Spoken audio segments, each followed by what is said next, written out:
Well, hello, Young and the Restless Daily Recap fans.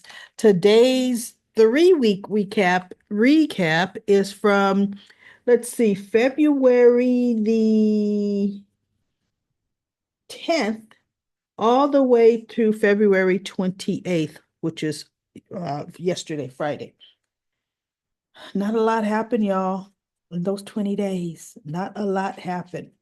So let's kind of go through it. I'm going to deal with Damien and Amy. Damien was furious, of course, when he's finally talking to his mother and she tells him about his father, and he's just, she shattered his world. When in reality, yeah, when you're told your father wasn't your father, that does something to you. I don't care how old you are. All right. So he storms out of there, could never forgive her, and oh, she boo cry. Ugh. And Nate says he's going to try to work on Damien. He'll try to get Damien to come back to the table just to talk to her. Well, Damien didn't want nothing to do with it. They reach out to Holden, or actually, Nate asked Audra to reach out to Holden to see if Holden would talk to Damien. So Holden is busy, saying, see you acting like you didn't know me. Come to find out, Audra and Holden were seeing each other in LA, hitting the sheets in LA. I guess he got her out of some sticky situation that Tucker sent her into, trying to make some kind of business deal in with some seedy business folks, and I guess they were going to attack, rape maybe Audra. Damien stepped in, not even knowing her, got her out of the situation, and they, you know, chummed around for a while.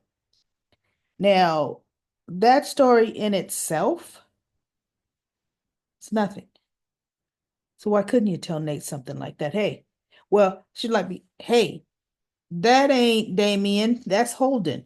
But when she was talking to Sally, she told Sally, Holden and I didn't know each other that well because as she and Sally were talking Friday, Holden came in and was, he's just smitten with Audra still. Remember, I said, why is he just really hitting on Audra in front of Nate? Well, okay, because he was hitting Audra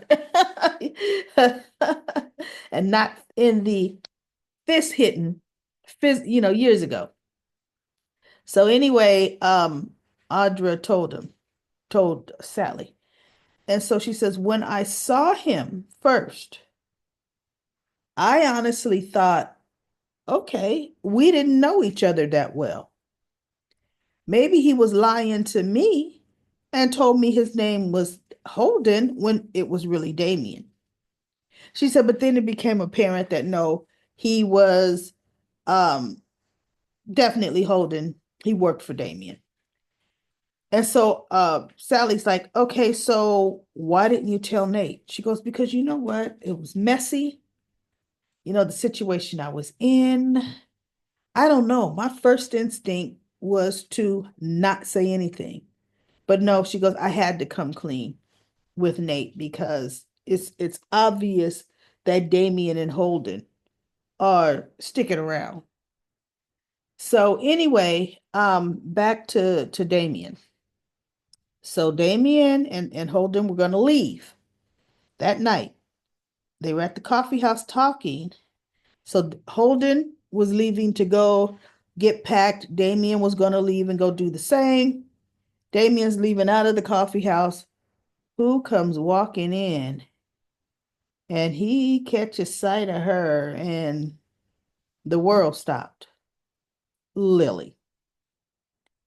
And he said, excuse me, something or other.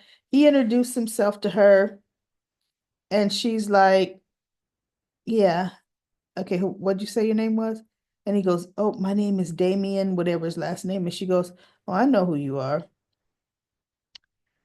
Amy's your mother, and my cousin Nate is your brother. you know. And so he looked at her. And he sits down. Can I just talk to you for a minute? And she's like, whatever, sure. So they're talking, and he was like, you know, some kind of, flirty at her. And she goes, listen, I know my cousin is upset at the way you're treating your mother. Your mother's dying, from what I understand. And I don't understand how a son could treat his mother that way. She's like, so instead of us talking, she goes, and I understand you getting ready to leave town. Actually, no, she didn't know that. Nobody knew that. She goes, I suggest you take some time, hear your mother out. It's the least you could do. She's dying. And then if you're still around, then maybe we can talk, right? And she bounces on out of there. So he's thinking, oh, maybe I can't speak to my mother again, because I definitely want to see this pretty lady again. Now, I'm not just saying LA, right? It has the prettiest women. I'm not saying that. But he was from LA. All kind of actresses, all kind of aspiring models, okay? Just everywhere you look. Now we go to Genoa City, Wisconsin, and see one pretty little lady, and it's enough to just make us talk to our mama. That was like corny to me. It really was. But, either he ain't had a piece in a long time, or he feels every pretty woman that doesn't pretty much give him the time of day is a conquest. One of the two, right? So Lily kind of got like weird vibes from him, like, I don't know. I don't know. Should Nate be trusting this guy? I mean, her main concern is protecting Nate. It really is. So she decides she's gonna go see Victor at the house, because he's still kind of recuperating from his gunshot wound. And he goes, well, Lily, I'm so happy that you chose, to want to see me, to have a meeting. And she goes, that doesn't mean I forgot what you and Nikki did to me, but I do need something from you.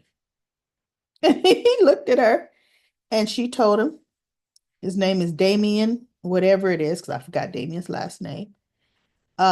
She goes, but I need something from you, a favor, no questions asked. And he goes, uh, okay. And so she says his name is Damien, whatever. And he's from LA. He owns, she told him what he owned, the names of the companies, right? And he's here in Genoa City. And I just want to know more information about him, right? Because something isn't quite adding up. So he goes, okay, I'll see what I can do.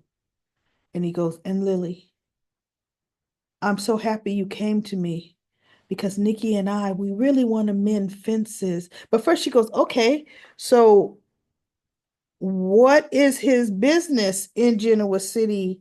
Is he trying to do business with Winters? She goes, I said no questions asked. Because she didn't want to say Nate. Now Nate has a half brother, blah, blah. None of Victor's business, right? So he goes, I really, Nikki and I, we do feel badly the way things went. She goes, oh, you mean the way you guys lied to me and stabbed me in the back? That, right? He goes, but hopefully we can mend fences, with me doing this for you. She goes, it's a start. So she gets up and she walks out, right? So look, he calling his top people to find out information, because he trying to get on Lily's good side. Victor and Nikki, especially Nikki, she feels really bad of the way it went down and how it really hurt Lily. She really wants to make amends for that because they were close to Neil. Well, she was Nikki, believe it or not, even though Neil worked for Victor all those years, Nikki, I mean, yeah, Nikki and Neil were the closest because he was her sponsor. Victor was never going to let Neil truly ever really be on top. And Newman, he ain't a Newman. And when Neil had enough of it, he left after years. And he went to, of course, bounce to all the other majors, corporations. And he and Nikki still stayed close and helped each other with the sobriety because, there was times Neil fell off too, okay? So they both would help each other. So he goes, we owe it to Neil to make it right with Lily Victor. Whatever she asked of you, you do it. You get it for her. And he goes, no, I will, my baby. I will. I'm rather fond of Lily and I will. So Victor gets the information and it's rather puzzling to him because remember how we said Damien owns the head company that has a bunch of shell companies, right? That he will bounce back and forth working through. Well, come to find out, Damien doesn't own those companies. It's this elusive billionaire called Aristotle something or other, right? And this guy has a reputation. Nobody has ever seen what he looks like. He doesn't have any public figures. He doesn't have photographs, but he is known for some of his ruthless business deals. Enough so that Victor is intrigued by this man because come on now, Victor is the king of ruthless deals, where I guess this Aristotle is just as ruthless, right? And he says, that's interesting.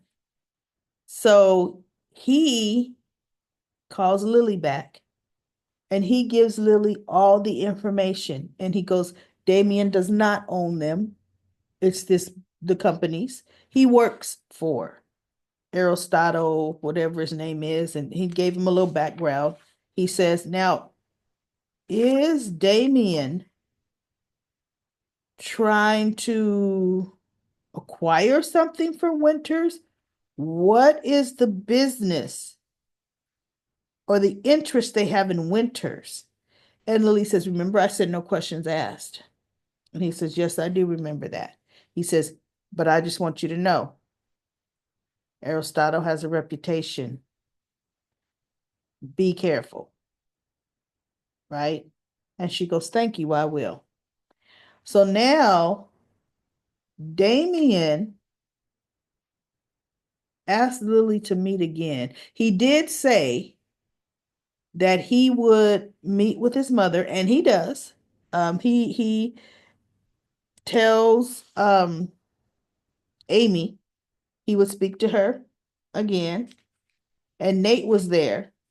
And Nate, he says, Damien says, I want to speak to my mother alone. And Nate says, I have a meeting anyway.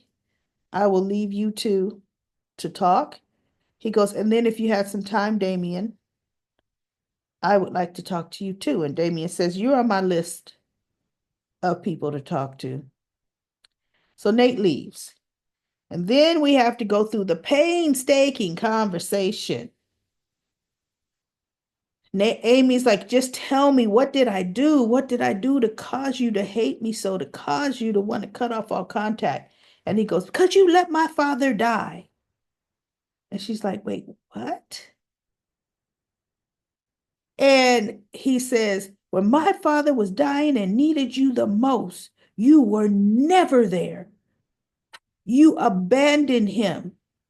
And she looked at him. She said, is that what you thought? Because he was only 16, right? I don't care how grown a 16-year-old think he is. He ain't that grown.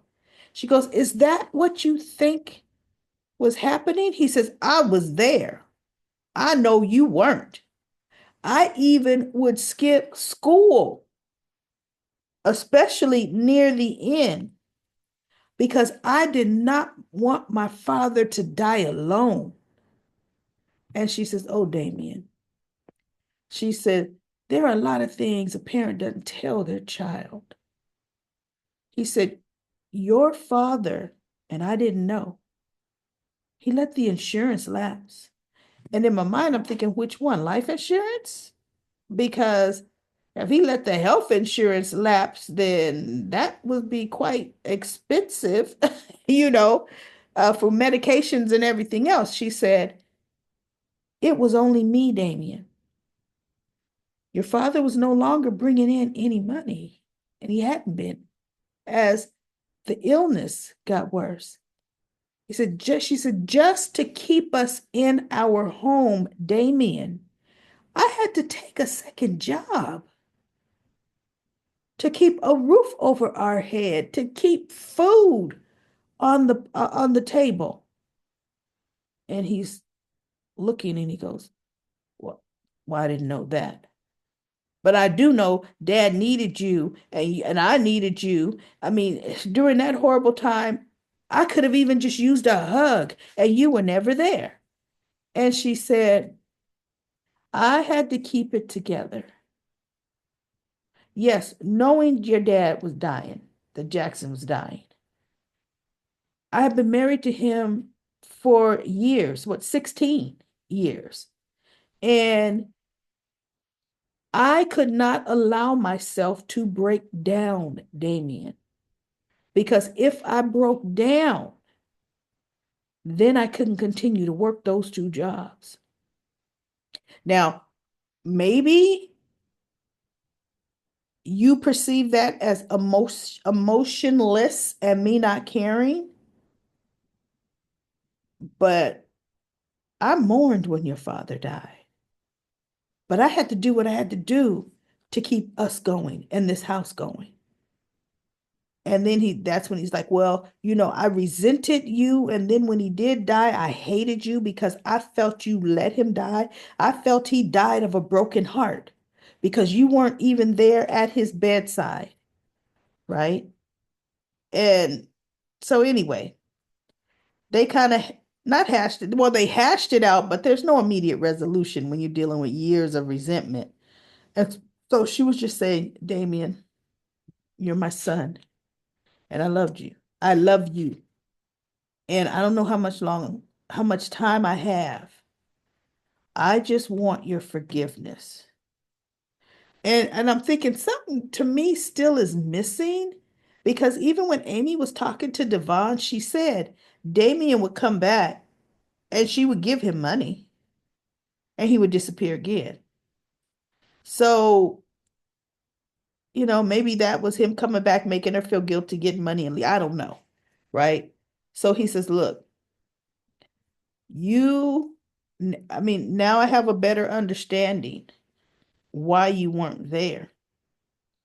But now what's dumped in my lap is my father wasn't my father. I mean, how am I supposed to handle that? And so she said, I just did not want to leave this earth with you thinking you had no family. And he looked at her, he says, I'd rather you did leave this earth with me thinking I had no family than to knowing my father was not my father. Right? So anyway, he had Holden looking into Lily, right? And he and Holden. So as they're leaving, she goes, can I give you a hug? Can I give you that hug that you wanted all those many years ago? And he looks at her and he goes, yeah. So she's hugging on him and oh, she's just like pouring her little emotions in that hug. And he's hugging her back, but like, oh, I don't know. Like I still can't let myself get back into this, or forgive her like this now. So anyway, he meets with Holden and he says, okay, what'd you find out about Lily? And he goes, oh, you mean Lily Winters? She is Nate, your brother, Nate, what is Nate's last? Hastings' cousin. And Damien said, okay, that's Nate's cousin. All right, okay. She's not like, is she my blood? He goes, it's Nate on Nate's father's side. No, Nate's mother and her mother were sisters. And he goes, oh, okay, okay. So it's not blood from my father's side. She goes, no. So he says, okay, so we ain't related. I mean, we cool. And he says, yeah, and she has run, you know, she ran Chancellor Industry. She was the CEO of Chancellor Industry for years. And now she is working at the family company, in the C-suite. And so he goes, okay, okay. Ooh. And he goes, so what's this mean? And he goes, can we leave now? Because we have some stuff in LA going on that we can't be gone long. And he's like, we could be gone a little longer. He says, matter of fact, you could go to LA and take care of a few things, but I'm gonna stay right here just for now, right? So he calls Lily and he has dinner with Lily, but Lily is considering this to be a business meeting, an update thing, right? And it's at, GCAC, and they're talking and she's like, okay, did you see your mother? And he's like, yeah, I saw my mother. And he kind of gave her a brief overview on what happened. She goes, okay. And he goes, I even let her hug me. It was rough. And she goes, okay, okay. And are you still leaving town like, now? And he goes, I don't know. That's up in the air. I'm going to stay a little longer. And he goes, and if I stay longer, will you let me buy you dinner again? And she looks across the table at him. She goes, I'm asking the questions. So she goes, so, the companies that you're over, you really aren't the owner of those companies. You actually work for the owner of the companies. And he looked at her. She goes, yeah, I've done some digging too. Because he actually told her, oh, Lily Winters. And he kind of did a little rundown. He goes, I did some digging on you. So she goes, okay, yeah. And then she kind of let the bomb on him. Not that he's doing anything underhanded, but that she knows about it, right? So, you could already see. I don't want it. I mean, to me, Lily is worth more than a Damien. And I'm not saying that as to, oh, now that we know or I know he doesn't own those companies, Lily is worth more. I'm saying, because let's face it, Lily doesn't own any companies. Lily is not independently wealthy. Damien probably does have more money than Lily, right? I'm just saying, I get this slickster vibe from him. And Lily, she deserves better than that. She really does. You know, I, mm, I don't know. I don't know. Anyway, so now the verdict is by the end of their conversation, when he says, so you didn't answer my question about, us having dinner again, she goes, it's open for negotiation. You could call me. She please. I'm like, go ahead, Lily. That's right, go ahead. He ain't even cute. But anyway, um, Sally and Billy go to Paris and they have a great time in Paris, the city of love.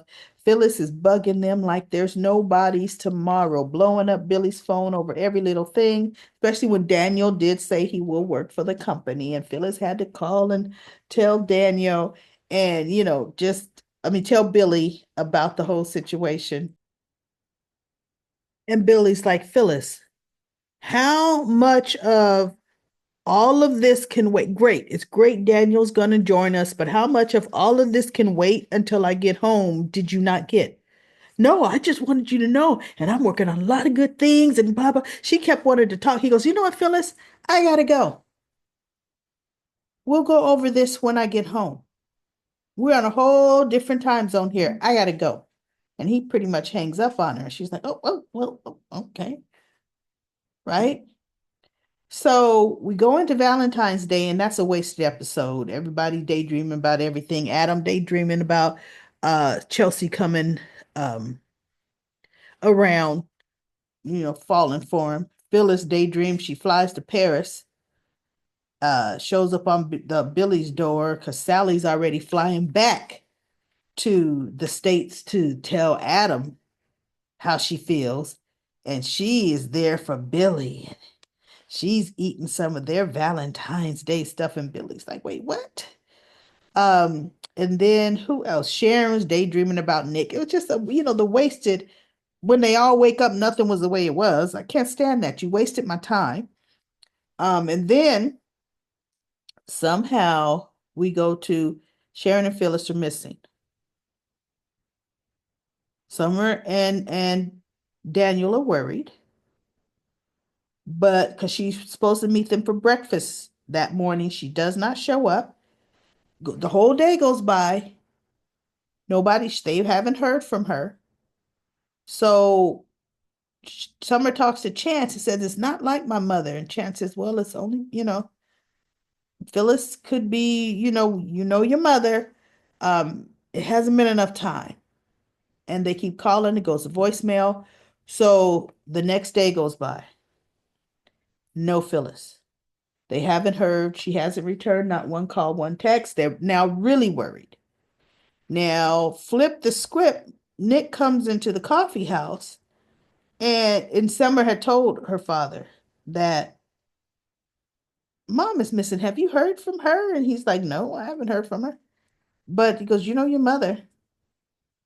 So Mariah, he walks in. Sharon was supposed to have met him at Crimson, and she didn't. And he goes, Mariah, is Sharon here? She goes, no. And then she goes, okay. He goes, maybe she's at Cassidy first. So Mariah calls, and they said, no, they have not heard from Sharon. She's not there. He goes, that's interesting. And he goes, when was the last time you heard from Sharon, Mariah? And she said, I think Valentine's Day morning. He goes, but I saw her Valentine's Day evening here. She had fallen asleep, at the table, but I haven't heard from her since. And so she goes, that's strange. You don't think, he goes, I think it's a little too early for us to worry. But I don't know. And Chance was coming in getting some coffee. So Chance says, wait, I'm sorry, I don't want to eavesdrop, but are you saying Sharon is missing? And they're like, we haven't heard from her, and it's been a day, because Valentine's Day wasn't last night at this point. It's been a day and a half now. And he says, that's strange. And Nick says, what do you mean, what's strange? I guess Nick had not talked. Yeah, Nick did know Summer said Mom stood him up for breakfast. He did know that. But he didn't know they hadn't found Phyllis. He goes, I just left Summer, and they still haven't heard from Phyllis, their mother. And Nick said, what are the odds of Phyllis and Sharon disappearing at the same time? So he says, you know what? They said, you know what? Let's call Daniel and Summer over here. So they called Daniel and Summer to the coffee house, and now they find out that both mothers are missing. And of course, Mariah is insinuating that Summer's mother did something to her because Phyllis had threatened, saying that if you get off, I'm going to make sure, Phyllis is whatever her public threat was, where Sharon getting off with killing Heather, even though she didn't. But she goes, your mother would do something like that. And Summer said, "Oh, excuse me. No, excuse me. Your mother would take a body and wrap it up and dump it in a lake." And Mariah looked at her. "And your mother would take the bloody evidence that she used to clean up Heather's blood in and put it in my brother's apartment to frame him, frame him. So don't you talk about," she goes, "Sharon was being because she goes, no. Don't you talk about what my mother would do. We just lived through what your mother would do." And so Nick says, girls, no, this is not helping anything. Shan says, let's stop and let's try to backtrack a little bit. So he's trying to get a little more information. So needless to say, okay, they really didn't get too much of anywhere. And now finally, they are showing Sharon and Phyllis. They have been drugged. They're out on the floor in this shabby, uh, look like a motel room because it's not an apartment, motel room. And they wake up, and we're dealing with almost a whole Squid Game scenario to where somebody with a distorted voice is talking over this speaker that's in the wall that, of course, has a camera because they're watching him. And they're talking about, "You want to play a game?" And they're like, "What game? No, we ain't playing no game. Get us out of here," and blah, blah, blah. And they're like, "No, it's a game to stay alive," right? You know, and they're like, "If you want to get out of here, you're going to have to play this game." And so finally they're like, "Okay, fine, we'll play the game." And it's this series of riddles and, stuff. And Phyllis is the one figuring them all out. She goes, "This is the time when I dumped you into the chocolate fountain." Oh no, she goes, "You dumped me into the chocolate fountain and I pulled you in with me." And so they're laughing and blah, blah, blah. And then I forget what the next clue was, because they don't do them right one after another. He spaces it out and then he disappears and he plays this ringing that hurts their ears. And then they had to sleep. They were left overnight. Oh, he gave them each a burner phone. They were to call one person each to let them know they were okay and they just needed some time to themselves, right? So Sharon calls Mariah and tells Mariah the story. She just needed to get away and clear her head. Phyllis calls Summer and pretty much, "Oh yeah, I had to get away on a business deal working for something, for the new business, for Billy. And but pretty much just let Daniel know I'm okay. And I lost my phone. So I'm calling you from a burner phone." Yeah. So now they both called almost at the identical same time. And Nick is like, "What are the odds?" Because then they're getting back together again, sharing notes. He's talking to Daniel. Actually, that's who he's talking to at the GCAC. He says, "What are the odds that Phyllis and Sharon not only disappear at the same time, they both lose their phones. They both call their loved ones. Phyllis called Summer. Sharon called Mariah. Sharon called Nick. That's who Sharon called, is Nick. Sharon called me and I asked her, "Do you want to speak? Are you calling Faith and Mariah?" And she says, "No, I need you to tell them I'm okay." He goes, "That's not Sharon." He says, "Something is up because after what she just went through with being kidnapped and left, by what's her name, Crazy Jordan, she would not want the girls to worry like this and to just call me and tell me to give them a message. That's not what she would do." And he goes, "And you know what's interesting?" He goes, "Mom only called Summer and told Summer to relay a message to me."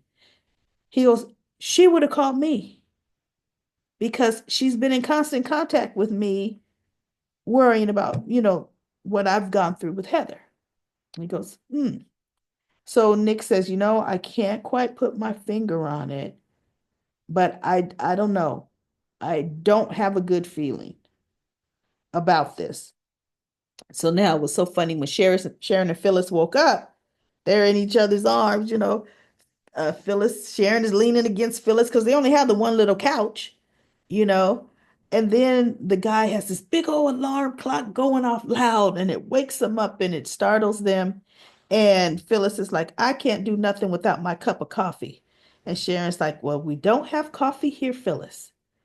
And all of a sudden they hear over on the counter, the coffee pot that's on a timer starts percolating some coffee.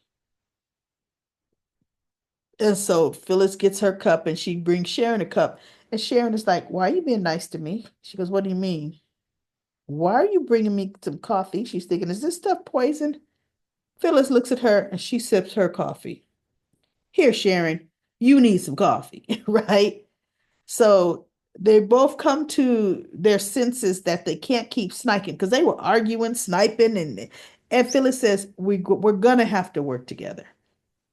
If we want to get out of this alive, we have to call a truce. When we get out of here, we can go back to business as usual. You despising me and me despising you. But right now, we need to work together. That's the only way we're going to survive this. So I don't even know where they're going with that. I don't have a clue because see, to me, that is not um what's that guy's name? Ian Ward style. This is not his style. To have them playing these trivia games and all of this. He don't even know that all that trivia about them. I don't get it. I don't know who's doing it. And quite frankly, I don't care because it makes zero sense. But anyway, last but not least, I've got Chelsea. She and Adam, being in that close proximity to each other, feelings are rekindling.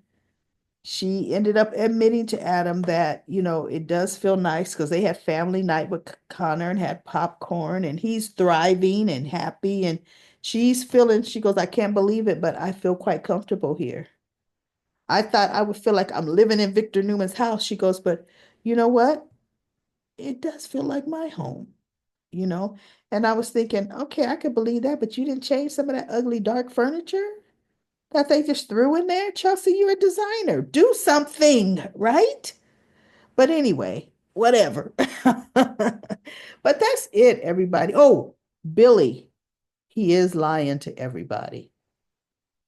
He is setting this up still as a revenge thing against Victor Newman and or Adam. He snuck out and he made a phone call while Sally was asleep, saying, yeah, we on. Things are still a go. Yeah, the funding is there. He wasn't talking to Phyllis. So see, Billy Abbott always is his own worst enemy, always. And I hate to see this because I thought, okay, possibly they were actually going to have Billy branch out and do something on his own. But nope, he's still up to his old, I got to get revenge mode. And it's going to just splatter all in his face. It truly is. Okay, Claire made Victor. She begged and pressured him. He did meet Kyle. He point blank, I ain't giving you my blessing. You're too good for him. Oh, he stood his ground. And Summer, who her and Daniel were there eating dinner, but of course at another table, she couldn't take her eyes off of them. Can you believe her forcing my grandfather to come? And can you believe her putting Kyle in this position? Look at how uncomfortable he looks. And Daniel's like, uh, Summer, what's happening over there has nothing to do with you and us having dinner. Well, yes, it does, because ultimately my grandfather is not going to give them their blessings. And he may even do something to go after Kyle. And then that would upset Kyle. Kyle might get hurt. And then ultimately that will affect our son. So you see, this is all about Harrison. And he goes, no, it's not all about Harrison. you know, and no, yes, it is, Daniel. And I don't have to justify myself to you. And I said, girl, you jealous? Because he goes, if I didn't know any better, I'd say you were jealous of Kyle. and Claire, I am not jealous of them. There's nothing to be jealous of. She's jealous of them, 100%. She even, when she ran into them the next day at Crimson Lights, she was saying, "Oh, I hope I'm not interrupting on anything." And she sits down with them. And so she tells Kyle that her mother's missing and blah, blah, blah. And then she goes, "How did dinner go? The rest of dinner go last night?" I said, grandfather still says he doesn't want me seeing your grandfather, Victor. Or he says, Victor still doesn't want me and Claire, but that ain't stopping us. And so Summer ends up saying, Kyle, I don't recall him giving us a hard time when we were together, getting together. Do you? And Kyle says, no. She goes, so why is he so against you and Claire? He said, well, Summer, when you and I first got together, that was years ago. He says, and a lot of things have happened, even where me dealing with him that has come in the middle of all this. He goes, so there's a lot of things that have happened in circumstances that's caused him not to like me. And he goes, plus, I guess he's just more protective of Claire than he was with you. Now, Kyle wasn't saying that to put a dig at Summer. He was just saying that matter of factly. Maybe he feels more protective of Claire. That kind of got to her a little. Like, he, well, he wants to protect me. He goes, no, he don't feel he needs to protect you. you know. So anyway, she ends up walking out of there, saying, "Well, you look, I've got a meeting to get to." And Claire is just sitting there. She's looking at Kyle. She says, "What's that all about?" And he goes, "That's Summer being Summer." And so she says, "Kyle, did Victor give you and Summer a hard time?" He said, "No." He said, "But I don't know, Claire. It could be because of who Summer's mother is. Yes, he loves Summer, but Summer is a lot like Phyllis as far as her stubbornness and her hard-headedness. So Victor knows not to push too hard with Summer." And he goes, you have gone through a lot, and he just met you. And I mean, just the things that the whole family has gone through, danger. He feels more protective of you. And she goes, yeah, I mean, could be because look, we all been almost killed how many times since I met him? Let's be real. Let's be real. So anyway, that's it, everybody. I will be back at some point, probably in the end of this month, with another daily recap, unless something really, really interesting happens. But that is where we are with the 3-week recap of The Young and the Restless.